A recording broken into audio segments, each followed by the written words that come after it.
Hết rồi. Đằng sau có đẹp. Đẹp lắm. Tôi gọi luôn.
Bờ hồ mới đẹp, bắn ở giữa hồ ấy kìa.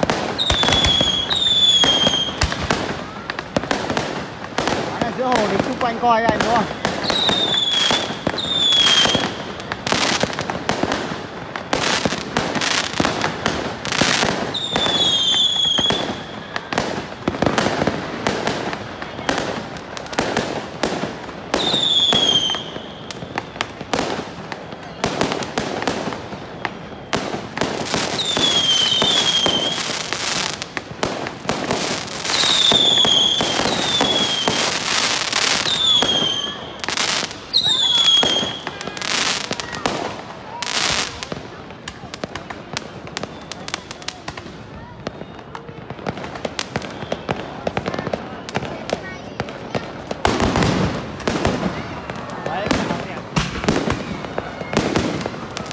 xuống.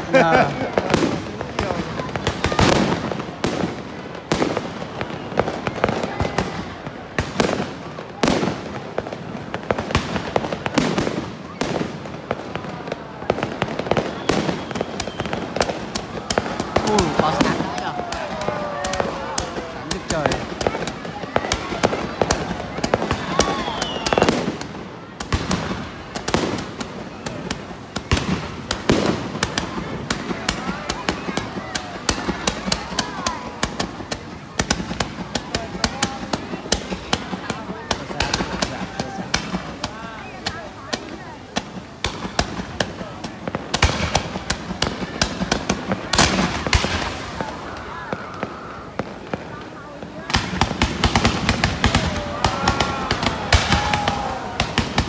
Ô đã cao, ôi giời lên cao chưa, ui giời. Mấy quả này lên cao chưa, ui giời, ôi quả kia lên cao chưa. Có sáng rồi cao á. Ui giời.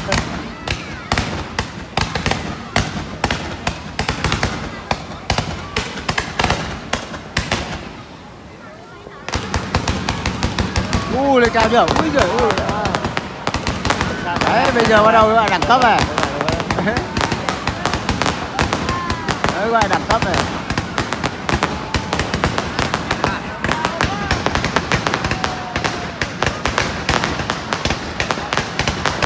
Cao quá mà hết ra cổ.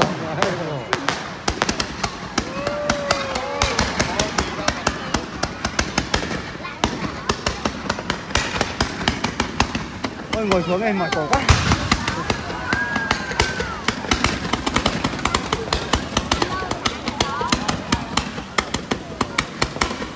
Ôi từ lấy mình để lên cao quá mỏi hết cổ.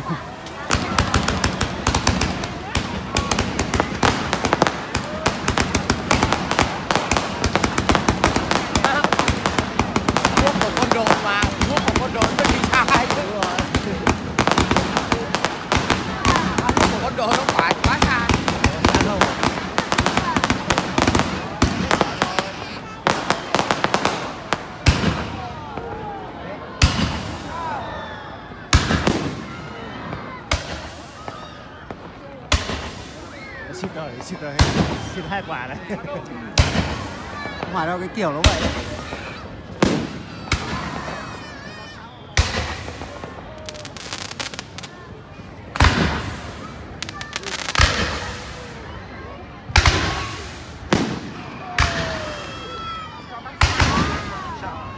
Quá quả nó lên xa.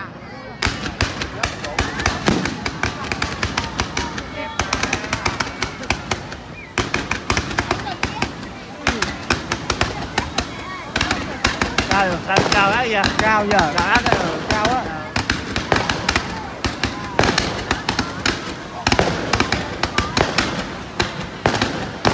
Ô, kia đẹp kìa. Đẹp, đẹp không?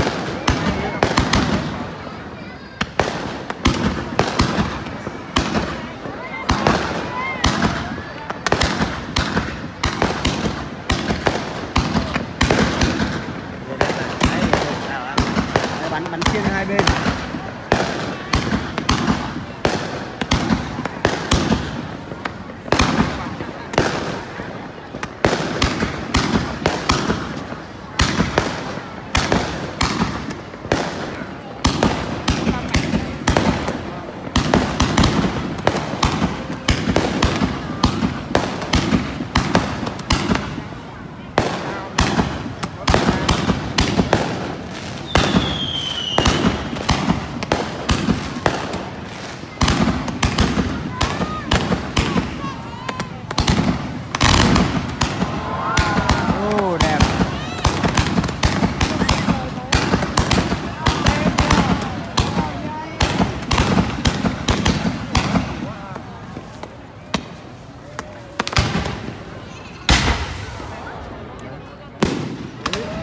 Ui